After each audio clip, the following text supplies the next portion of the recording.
Thanks for joining me today, Anne. Firstly, I'd like to get an insight into what makes you tick, your history prior to becoming a politician, and how you became a member of the Legislative Council. Prior to being in Parliament, I was the founder and administrator of a drug treatment and rehabilitation centre that's located out of Elizabeth Grove. That was a volunteer organisation for about 6 years, and then eventually through Dean Brown, when he was Minister for Health, we acquired state funding and a premises to operate from. Since then, the organisation has been also funded by the federal government to work with a Strengthening Families initiative, and we work with drug users and the family, and it's a highly successful program, and it's based on recovery. So abstinence, yes, long term, but recovery is the key so that people can actually regain control of their lives. And how I got involved in politics, I was approached by Nick Xenophon prior to the 2006 election and was asked to go on his ticket. He needed three people to get his face above the line on a ballot paper, because most people vote above the line. And I agreed to do that as a favour to Nick. And you're often described by the media as an anti-drugs campaigner. Do you think that's an accurate representation of what you stand for? Well, anti-drug campaigner is really a loaded title, and it's a title that the media have dubbed me with in order, I think, to portray this image of being a zealot.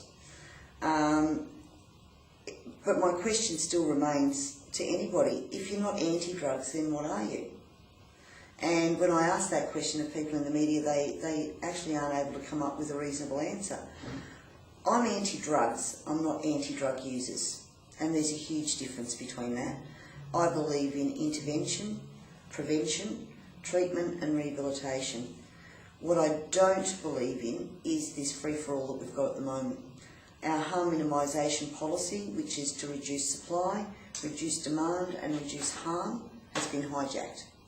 And that's caused a great deal of confusion in the drug and alcohol sector, practitioners, and also in the health industry, that somehow we've moved away from the ideal that people who use drugs are doing themselves harm, to people have a right to choose to use. And that's causing not only our children, but parents a huge amount of concern in how they, number one, educate their children to not use drugs, and of course the mixed messages that our kids are getting through our drug policies. So anti-drug campaigner, maybe.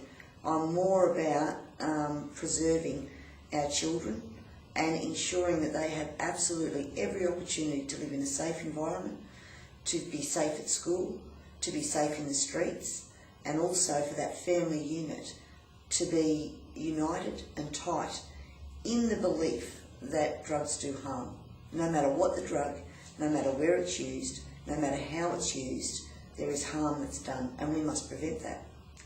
Do you think government's underestimating the harm and future harms that drugs are causing? No, I don't think they underestimate the harm at all. What I think is the problem is that governments have ignored this for way too long, as they do with a lot of major issues, major social justice issues. It's all been too hard.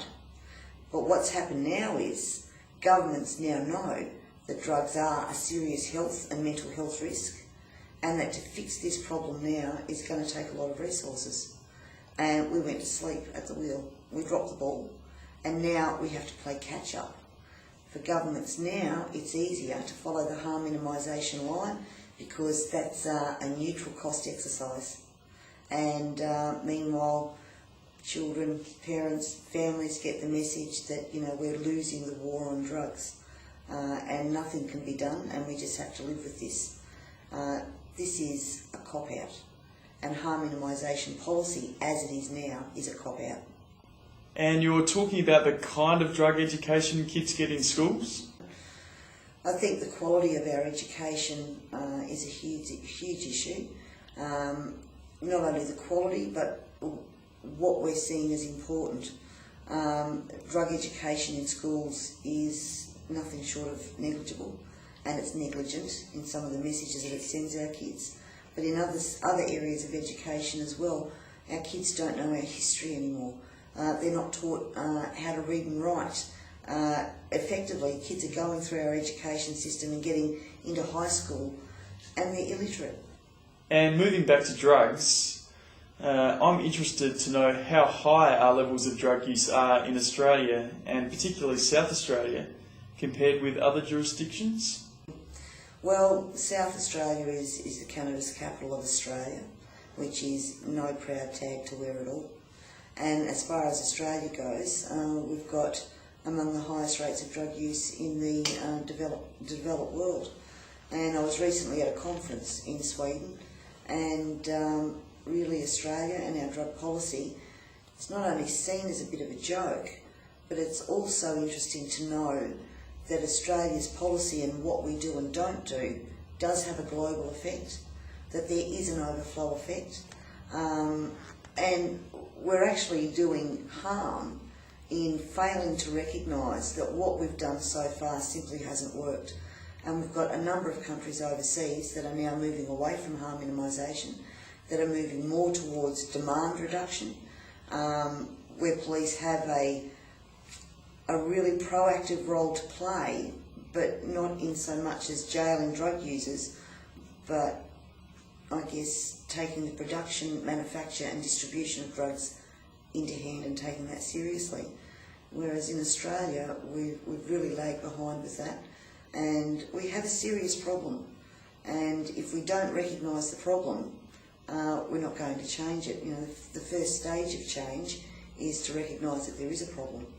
And we have governments all over this country denying that drugs are as big an issue as alcohol. It is as big an issue as alcohol. It's as big an issue as tobacco, because all drugs are toxic, all drugs do harm, and tobacco and alcohol don't necessarily do more harm than illegal drugs. It's just that we don't collect the statistics on illegal drugs. Okay. And you were behind a bill that the government adopted, and it was recently passed by Parliament, banning drug paraphernalia laws in South Australia. Can you tell us a bit about that? Well, that was a bill that when I first came in here, I thought would take about 8 years to pass. There'd been a number of other attempts by a number of other politicians to get that bill through in a different form, and those bills had failed in the past. So my target was to at least have that bill in by the time my 8 years was up. I was lucky that the Attorney General chose to cooperate with me on that bill, and basically behind the bill is that pipes, bongs, cocaine kits, all of that now can't be sold in shops, can't be sold at all. And the people selling that paraphernalia are committing a crime. And the reason that I see that as so important is for us to change our attitude towards drugs, get back to what our attitude used to be. Drugs in our society used to be unacceptable. We've gradually had things normalised over time to where we've gotten to a point now where it's become part of our culture to be accepting of drug use and all that goes with that. So the paraphernalia bill was to start to change that culture. I've had kids in high schools, when I used to go to high schools, ask the question, well, if drugs are so bad and it's illegal and whatever, how come there's those shops that sell pipes and bongs and whatever? And they were very confused about that. And that's really what was the reason why I thought that piece of legislation was so important. Start changing the messages that we're sending to our young people. You know, it's disturbing as a mother of 5 that my kids could walk up Hindley Street and within 50 metres past 2 shops that were openly selling drug-using paraphernalia. And it's confusing our young people, it's confusing parents, and it's confusing society as a whole. We have illegal substances, but people are allowed to sell paraphernalia to use those substances. What about the argument, though, that, you know, people can just make bongs out of Coke bottles and things like that? I mean, do you think this legislation will still have an effect and reduce people smoking cannabis? this legislation wasn't developed to reduce drug use. That was made very clear right from the beginning. This piece of legislation was about starting a culture change, and that was specifically what it was for. And the argument that people will still use Coke bottles and Orchie bottles, if you like, to make their bonds, of course they will. But I don't believe those people, some of those people, would have been able to afford to buy the paraphernalia that was in these shops in the first place. What it did was made it look attractive. And of course people are still going to continue to use cannabis. They're still going to continue to make their own bongs.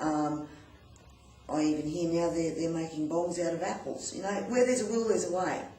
But does society and does legislation have to support the bad choices that people are making?